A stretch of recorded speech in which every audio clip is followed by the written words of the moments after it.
Assalamualaikum warahmatullahi wabarakatuh. Kami dari kelompok 9, mata kuliah Manajemen Pendidikan IAIN Syekh Nurjati Cirebon akan membahas materi bahasan tentang manajemen tata laksana sekolah dan manajemen unit penunjang sekolah.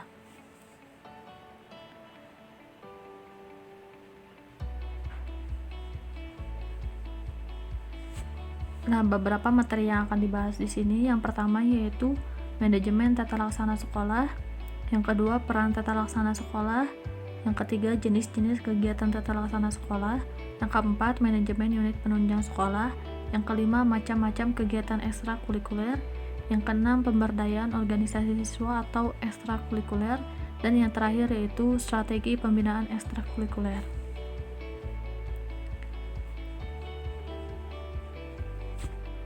Materi bahasan yang pertama yang akan dibahas yaitu manajemen tata laksana sekolah. Definisi tata laksana atau tata usaha sekolah mengarah kepada fungsi kegiatan-kegiatannya, yaitu mencakup 6 pola fungsi. Di antaranya yang pertama yaitu menghimpun. Menghimpun merupakan kegiatan-kegiatan mencari data, mengusahakan tersedianya segala keterangan yang tadinya belum ada, sehingga siap untuk dipergunakan bila mana diperlukan. Yang kedua yaitu mencatat. Mencatat merupakan kegiatan membubuhkan dengan berbagai peralatan tulis keterangan yang diperlukan sehingga terwujud tulisan yang dapat dibaca, dikirim, dan disimpan. Nah, dalam perkembangan teknologi modern, maka dapat termasuk alat-alat perekam suara dan komputer.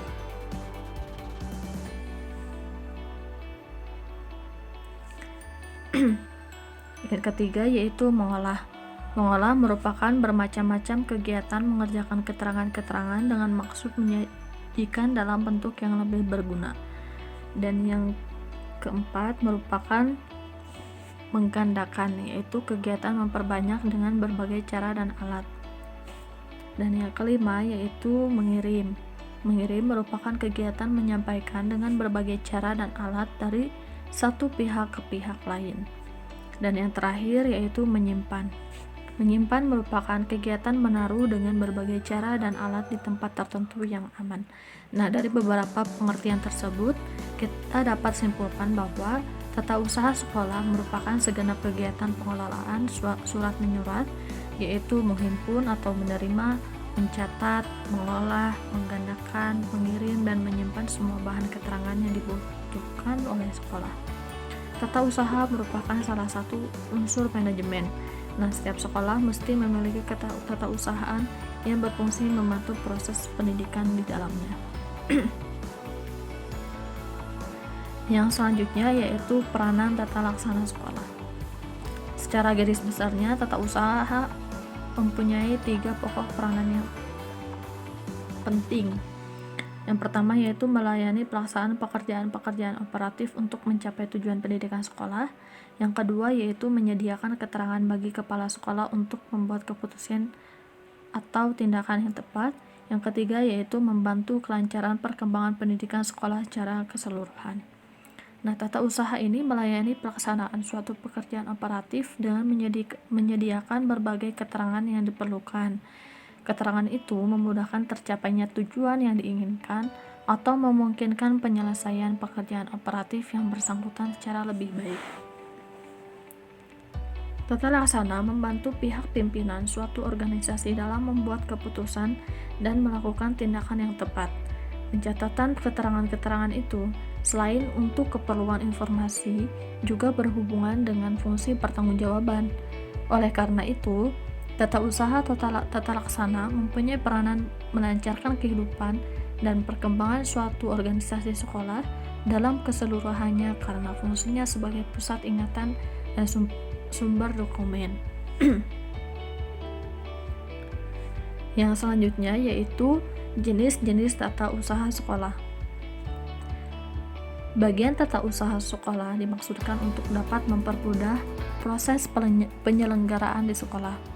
Nah, secara garis besarnya atau lebih jelasnya, jenis-jenis kegiatan tata usaha yang pertama yaitu kegiatan yang menyangkut kegiatan kurikulum. Manajemen kurikulum merupakan segala proses penyelenggaraan yang bertujuan untuk memperlancar pelaksanaan proses belajar mengajar agar efektif dan efisien. Kegiatannya meliputi penyusunan jadwal, pembuatan kalender akademik, dan sebagainya yang biasa dilakukan oleh kepala sekolah atau diserahkan kepada seorang atau beberapa guru. Mereka hanya mengerjakan penyusunannya, tetapi pengerjaannya penulisan ke papan besar diserahkan kepada tata usaha. Yang kedua yaitu kegiatan yang menyangkut ke manajemen siswa.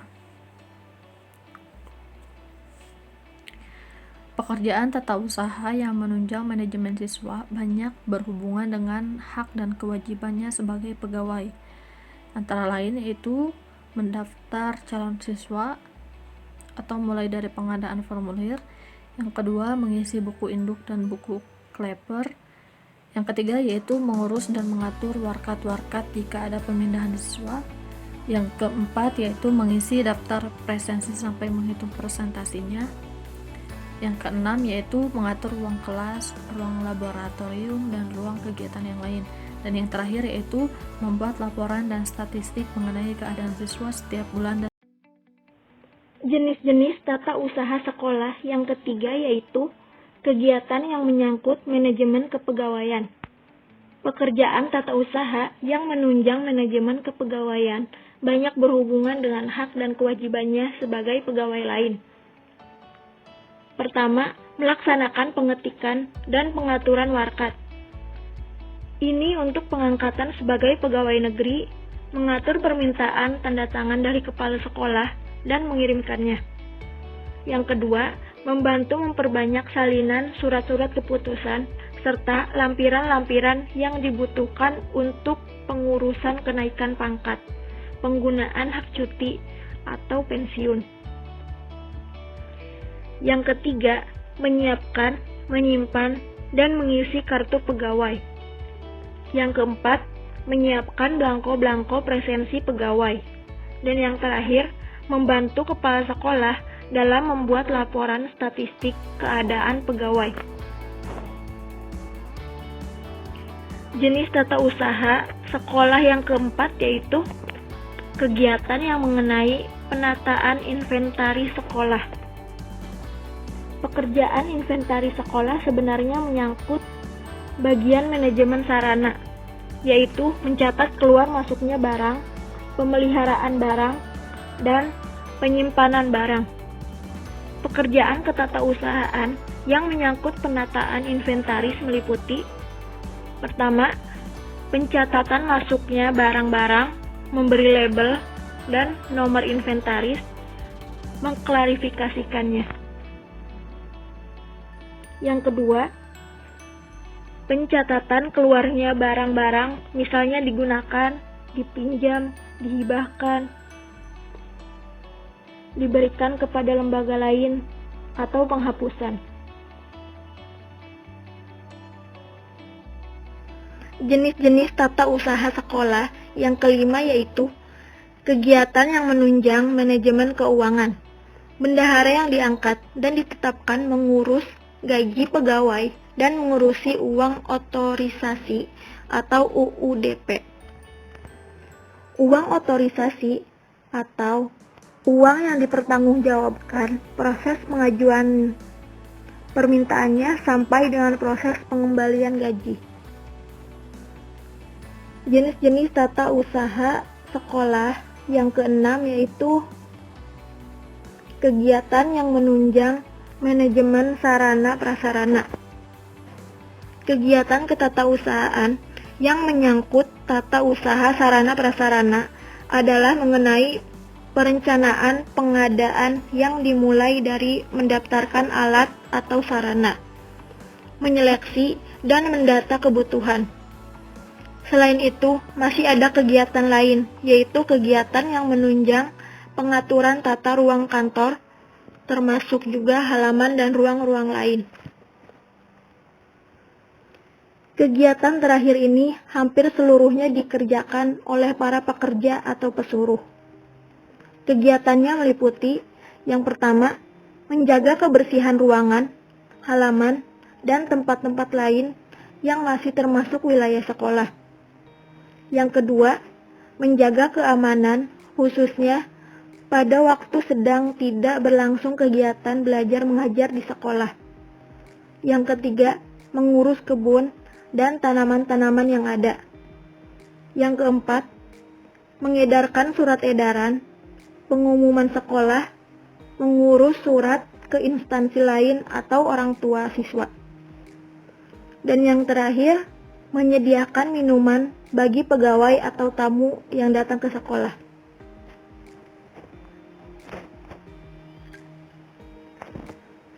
Jenis-jenis tata usaha sekolah yang ketujuh yaitu kegiatan yang menunjang manajemen hubungan sekolah dengan masyarakat. Dalam manajemen hubungan sekolah dengan masyarakat, itu dapat dibedakan menjadi dua, yaitu internal dan eksternal. Hubungan sekolah dengan masyarakat internal yaitu meliputi unsur-unsur sekolah, guru, pegawai, dan siswa.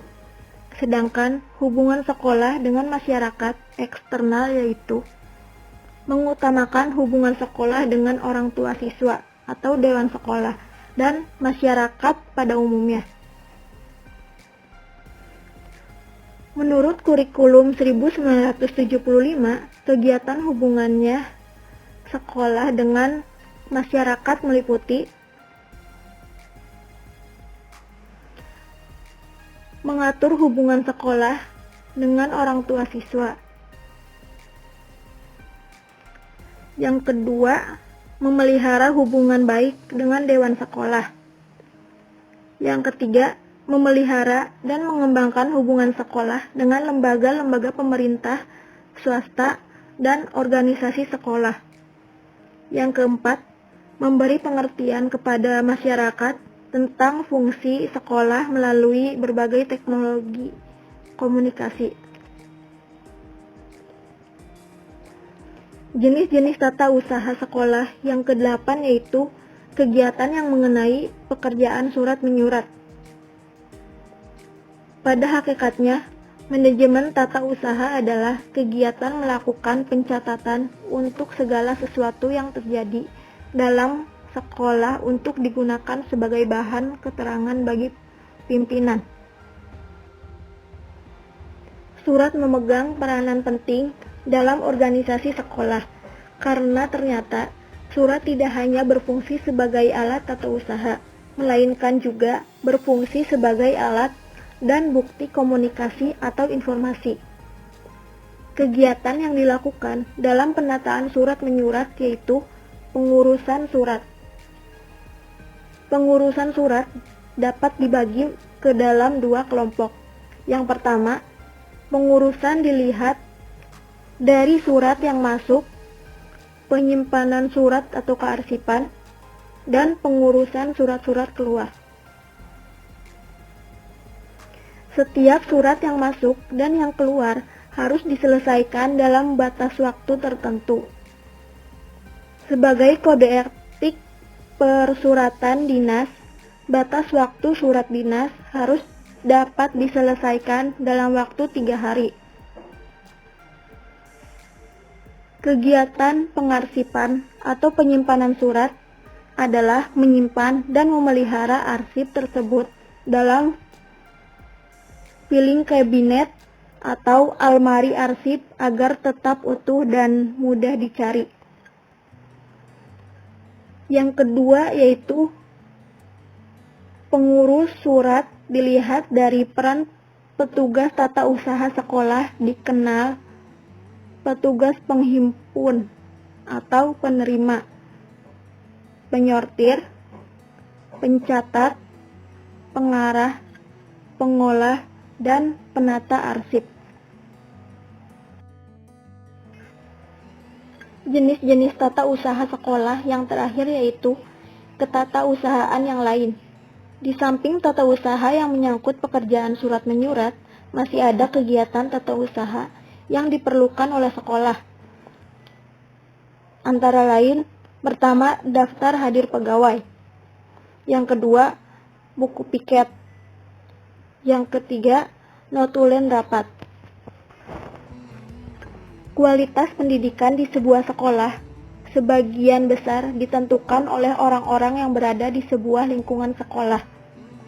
Untuk mencapai kualitas pendidikan yang lebih baik, semestinya setiap persoalan sekolah saling bersinergi, bekerja sama, dan sama-sama bekerja dengan penuh keikhlasan untuk mewujudkan kualitas pendidikan sekolah yang lebih baik, lebih mencerahkan, dan lebih mencerdaskan kehidupan bangsa. Oleh karena itu, penempatan pegawai tata usaha sekolah seyogianya benar-benar mempertimbangkan mutu, kemampuan, kecakapan, atau keahlian yang memadai untuk melaksanakan tugas-tugas mereka di bidangnya masing-masing. Penempatan tenaga profesional di lingkungan tata usaha sekolah ini harus mengacu pada prinsip the right man on the right job and the right place.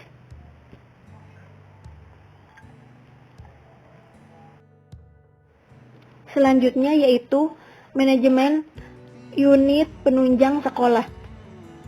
Salah satu wadah pembinaan siswa di sekolah adalah kegiatan unit-unit penunjang pendidikan atau ekstrakurikuler. Ekstrakurikuler adalah kegiatan yang dilakukan siswa sekolah di luar jam belajar kurikulum standar yang ditujukan agar siswa dapat mengembangkan kepribadian, bakat, dan kemampuannya di berbagai bidang di luar bidang akademik.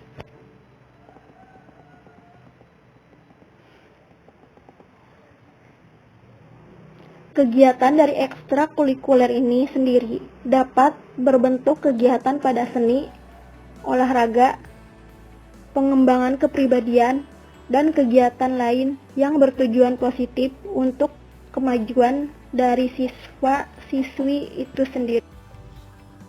Baik, untuk materi selanjutnya yaitu macam-macam kegiatan ekstrakurikuler. Yang pertama ada OSIS atau Organisasi Siswa Intrasekolah. OSIS mungkin sudah terdengar tidak asing bagi sebagian besar pelajar di Indonesia, atau mungkin sebagian dari kita pernah menjadi bagian dari OSIS. Nah, OSIS adalah suatu organisasi yang berada di tingkat sekolah yang dimulai dari sekolah menengah pertama atau SMP dan sekolah menengah atas atau SMA. OSIS diurus dan dikelola oleh murid-murid yang terpilih untuk menjadi pengurus OSIS. Biasanya organisasi ini memiliki seorang pembimbing dari guru yang dipilih oleh pihak sekolah. Kemudian, untuk nilai yang terdapat dalam OSIS adalah nilai berorganisasi, antara lain pengalaman memimpin, pengalaman bekerja sama, hidup demokratis, dan pengalaman mengendalikan organisasi. Sementara itu, tujuan dari OSIS ini secara umum yang pertama, mempersiapkan siswa menjadi warga negara yang memiliki jiwa Pancasila, kepribadian luhur, bermoral tinggi, kecakapan, serta memiliki pengetahuan yang siap untuk diamalkan. Yang kedua, mempersiapkan kesatuan dan persatuan agar menjadi warga negara yang mengabdi kepada Tuhan Yang Maha Esa, tanah air, dan bangsa. Yang ketiga, menggalang persatuan dan kesatuan siswa yang kokoh dan akrab di sekolah dalam satu wadah OSIS. Kemudian yang terakhir, menghindarkan siswa dari pengaruh-pengaruh yang tidak sehat dan mencegah siswa dijadikan sasaran perebutan pengaruh serta kepentingan suatu golongan. Kemudian untuk struktur organisasi OSIS sendiri terdiri atas kepala sekolah atau ketua pembina, kemudian wakil kepala sekolah atau wakil ketua pembina OSIS, biasanya guru yang ditunjuk oleh sekolah, kemudian ketua OSIS, wakil ketua, sekretaris, bendahara, ketua bidang atau sekbid yang mengurusi setiap kegiatan siswa yang berhubungan dengan tanggung jawab di bidangnya. Dalam OSIS juga terdapat wawasan Wiyata Mandala. Wiyata Mandala adalah cara memandang sekolah dalam lingkungan pendidikan dan pembelajaran, atau dapat juga diartikan sebagai pandangan atau sikap hidup terhadap sekolah sebagai lingkungan pendidikan. Dasar hukum wawasan Wiyata Mandala ditetapkan oleh Direktur Jenderal Pendidikan Dasar dan Menengah atau Dikdasmen nomor 130/CI.84 tanggal 1 Oktober 1984 sebagai sarana ketahanan sekolah. Wawasan Wiyata Mandala merupakan konsepsi atau cara pandang bahwa sekolah adalah lingkungan atau wawasan penyelenggaraan pendidikan. Jadi, wawasan Wiyata Mandala berarti lingkungan pendidikan, tempat proses belajar mengajar. Kita lanjut. Yang kedua, ada ekstrakurikuler keagamaan. Secara sistemik, kegiatan ekstrakurikuler keagamaan merupakan bagian yang tidak terpisahkan dari pembelajaran pendidikan agama di sekolah. Pendidikan agama merupakan salah satu mata pelajaran yang wajib diselenggarakan oleh sekolah bagi para siswanya. Hal ini sebagaimana diamanatkan dalam Undang-Undang Sistem Pendidikan Nasional Nomor 20 Tahun 2003 Pasal 13 Butir A yang menyatakan bahwa setiap pendidik pada setiap satuan pendidikan berhak mendapatkan pendidikan agama sesuai agama yang dianutnya dan diajarkan oleh pendidik seagama. Nah, kegiatan ekstrakurikuler keagamaan sendiri itu diantaranya seperti diskusi keagamaan yang bertujuan memberi wawasan, pengetahuan permasalahan-permasalahan agama dan cara menyelesaikan masalah agama. Dan ekstrakurikuler pendidikan agama Islam bisa berupa seni baca Quran yang bertujuan memberi bekal para siswa mengenai kunci-kunci lagu tilawah dan praktiknya pada ayat-ayat Al-Quran. Kemudian ada qasidah dan nasyid. Kegiatan ini bertujuan memberi bekal tentang irama-irama Islami seperti sholawat dan lain-lain. Selanjutnya ada kaligrafi. Nah, kegiatan ini bertujuan untuk memberi bekal kepada siswa dalam penguasaan seni tulis indah huruf Arab, terutama ayat-ayat suci Al-Quran. Selanjutnya itu ada pesantren kilat. Pesantren kilat adalah kajian dasar Islam dalam jangka waktu tertentu antara 2 sampai 5 hari tergantung situasi dan kondisi. Kemudian ada tafakur alam. Tafakur alam adalah kegiatan yang bertujuan untuk menyegarkan kembali jiwa yang penat sambil menghayati kebesaran penciptaan Allah Subhanahu wa taala dan menguatkan ukhuwah. Selanjutnya ada majalah dinding Islami. Sebagai kegiatan ekstrakurikuler, majalah dinding memiliki 2 fungsi, yaitu wahana informasi keislaman dan pusat informasi kegiatan Islam baik internal sekolah maupun eksternal. Oke, selanjutnya yaitu pramuka sekolah. Kegiatan ekstrakurikuler selanjutnya yaitu pramuka sekolah. Suatu sekolah memerlukan situasi yang memungkinkan bersifat non-formal. Salah satu bentuknya dapat diwujudkan dalam bentuk kegiatan pramuka sekolah yang diselenggarakan di luar jam sekolah. Esensi pramuka adalah pengayaan budi pekerti. Pramuka tidak hanya mengajarkan tali temali dan cara mendirikan kemah. Ilmu sebenarnya adalah bagaimana manusia saling bekerja sama, memahami, membina kreativitas, keberanian, moral, dan beriktikat baik. Ekstrakurikuler selanjutnya yaitu olahraga dan kesenian sekolah. Kedua bidang ini sebenarnya sudah diselenggarakan dalam bentuk bidang studi yang disediakan jam pelajaran khusus. Namun untuk mewujudkan kedua bidang tersebut di luar jam pelajaran, setiap kepala sekolah sebagai pimpinan perlu menaruh perhatian kepada kedua bidang tersebut. Selanjutnya, majalah sekolah. Sebagai suatu ekstrakurikuler, setidaknya eksistensi majalah sekolah bisa memberikan manfaat, yaitu sebagai berikut. Yang pertama, edukatif, yaitu memberikan nilai pendidikan. Ekspresif yaitu mengekspresikan perasaan murid-murid melalui majalah. Yang ketiga, entertainment. Majalah sekolah harus bisa menghibur pembacanya. Dan yang terakhir, informatif, yaitu majalah sekolah adalah bagian dari media cetak, maka tentu harus informatif, minimal tentang keadaan sekolah. Dan yang terakhir, ada Palang Merah Remaja. Palang Merah Remaja adalah sebuah wadah atau organisasi pelajaran yang mempunyai tugas dan tanggung jawab untuk melakukan pelayanan-pelayanan kesehatan terhadap para korban atau pasien yang membutuhkan pertolongan baik di lingkungan sekolah maupun di luar sekolah. Nah, untuk materi selanjutnya yaitu pemberdayaan organisasi siswa atau ekstrakurikuler. Yang pertama, sebelumnya ada sejumlah langkah bagi pihak sekolah yang berkomitmen untuk memberdayakan ekstrakurikuler agar membuahkan hasil yang luar biasa. Nah, poin yang pertama yaitu dana yang memadai untuk melakukan kegiatan ekstrakurikuler. Pihak sekolah, jadi jumlah dana itu tentu saja disesuaikan dengan jumlah ekstrakurikuler yang dibuka dan pelatih yang akan didatangkan. Kemudian, yang kedua, fasilitas dan alat penunjang latihan yang wajib dicukupi. Fasilitas dan alat penunjang latihan wajib dicukupi karena untuk menunjang kegiatan ekstrakurikuler siswa agar lebih maksimal. Selanjutnya, mencari tahu bakat, minat, dan kemampuan masing-masing siswa. Hal ini dapat dilakukan dengan adanya kerjasama antara guru BK dengan wakil kepala sekolah dengan berbagai macam cara untuk mengetahui kemampuan siswa. Kemudian yang keempat, yaitu menyusun kurikulum atau silabus kegiatan ekstrakurikuler.